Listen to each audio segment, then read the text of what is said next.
الحمد لله الولي الحميد ذي العرش المجيد الفعال لما يريد. أشهد أن لا إله إلا الله وحده لا شريك له شهادة الإخلاص والتوحيد. وأشهد أن سيدنا ونبينا محمدا عبده ورسوله أفضل الأنبياء وأشرف العبيد. اللهم صل وسلم وبارك على سيدنا محمد ذوي الأقول السديد والنهج الرشيد وعلى آله وأصحابه والتابعين ومن تبعهم بإحسان إلى يوم الوعيد. فيا عباد الله، أوصيكم ونفسي بتقوى الله. اتقوا الله حق تقاته ولا تموتن إلا وأنتم مسلمون. قال الله تعالى في كتابه الكريم: أعوذ بالله من الشيطان الرجيم. بسم الله الرحمن الرحيم. ومن يتق الله يجعل له مخرجا ويرزقه من حيث لا يحتسب ومن يتوكل على الله فهو حسبه إن الله بالغ أمره قد جعل الله لكل شيء قدرا. Hadirin sidang Jumat rahimakumullah, marilah kita senantiasa meningkatkan ketakwaan kita kepada Allah Subhanahu wa taala. Takwa dalam pengertian yang telah didefinisikan oleh para ulama-ulama kita, imtithalu awamirillah, menjalankan seluruh perintah-perintah Allah Subhanahu wa taala, wajtinabu nawahihi, dan menjauhi segala larangan-larangan yang telah dinaskan oleh Al-Qur'an dan hadis. Rasulullah sallallahu alaihi wasallam telah memberikan guide. Rasulullah sallallahu alaihi wasallam telah memberikan petunjuk kepada kita. Taraktu fikum amrayn lan tadillu ma in tamassaktum bihima, kitabullahi wa sunnati rasulih. Aku telah tinggalkan kepada kalian semua dua hal. Apabila kalian semua mampu memahami dengan baik dan menjalankannya dengan penuh tanggung jawab dua hal ini, maka kalian tidak akan pernah selama-lamanya tersesat. Ini adalah wasiat Rasulullah kepada kita semua. Oleh karena itu, dalam kesempatan kali ini, marilah kita senantiasa meningkatkan ketakwaan kita kepada Allah Subhanahu wa taala sebagaimana yang digariskan di dalam Al-Qur'an dan hadis. Hadirin sidang Jumat rahimakumullah, dalam satu cerita dalam kitab sejarah Islam disebutkan, ketika Rasulullah sallallahu alaihi wasallam berdakwah menemui Raja Heraklitus, Rasulullah sallallahu alaihi wasallam ditanya oleh Raja Heraklitus, "Madza ya'murukum ya Muhammad?"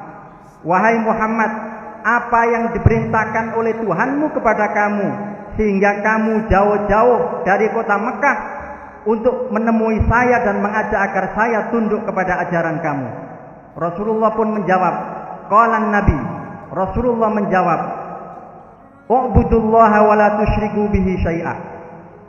Kamu, Raja Heraklitus, harus menyembah kepada Allah Subhanahu wa taala dan kamu tidak boleh sekali-kali menyekutukannya. Lalu setelah itu Tuhanmu memerintahkan apa kepada kamu? Rasulullah pun menjawab, "Wa ya'muruna bil wasilati." Allah telah memerintahkan kami untuk menjalin tali silaturahim. Cerita ini sebetulnya menunjukkan satu kondisi sosial masyarakat di mana Rasulullah sallallahu alaihi wasallam diutus. Di dalam kitab sejarah sudah masyhur bahwa masyarakat Arab secara sosial terdiri dari klan-klan, terdiri dari suku-suku, yang mana suku-suku ini diikat oleh ikatan kekeluargaan. Tetapi sayangnya ikatan kekeluargaan ini kemudian dinodai. Yang kuat memerangi yang lemah harus tunduk pada yang kuat. Artinya, dengan kata lain bahwa meskipun bangsa Arab begitu gigih dan luar biasa mampu mengenali nasab-nasab mereka, mampu mengenali ayahanda, kakek mereka sampai buyut-buyut mereka, tetapi ada yang hilang di tengah masyarakat Arab, yaitu masyarakat Arab telah menodai apa yang disebut dengan silaturahim.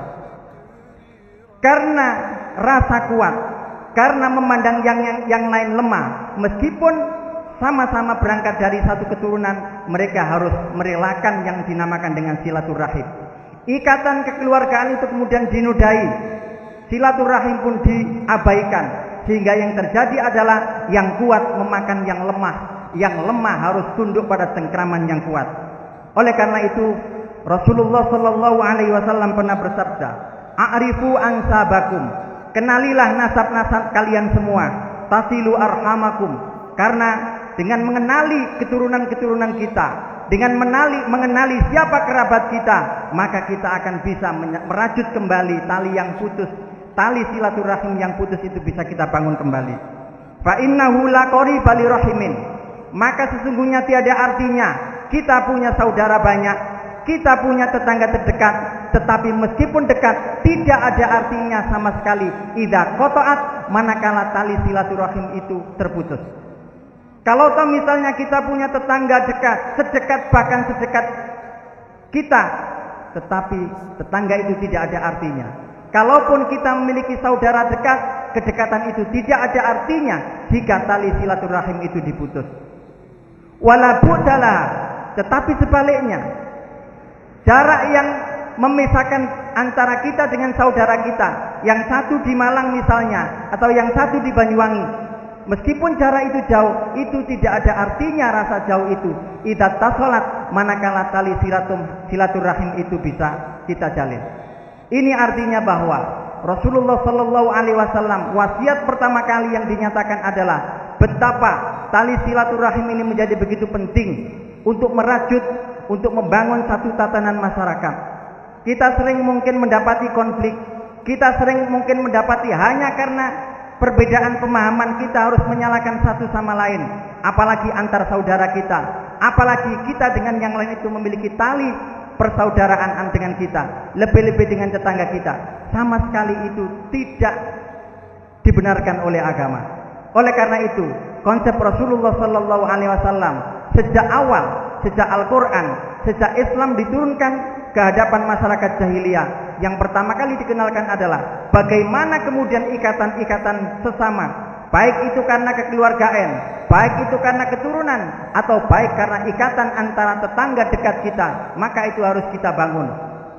Tanpa ada satu ikatan yang baik antara kekerabatan, antara kita dengan saudara kita, antara kita dengan keluarga kita, atau antara kita dengan tetangga kita, maka yang terjadi adalah kesalahpahaman, dan tidak mungkin kita bisa membangun masyarakat yang bisa maju, yang bisa damai, tanpa kemudian kita bisa menjalin kesaling pahaman, merajut tali silaturahim itu.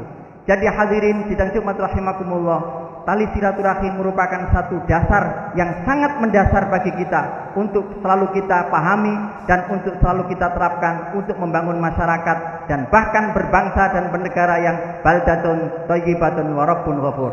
Barakallahu li wa lakum fil Qur'anil azim wa nafa'ani wa iyyakum bima fihi minal ayati wadh-dhikril hakim wa taqabbala minni wa minkum tilawatahu innahu huwal ghafurur rahim.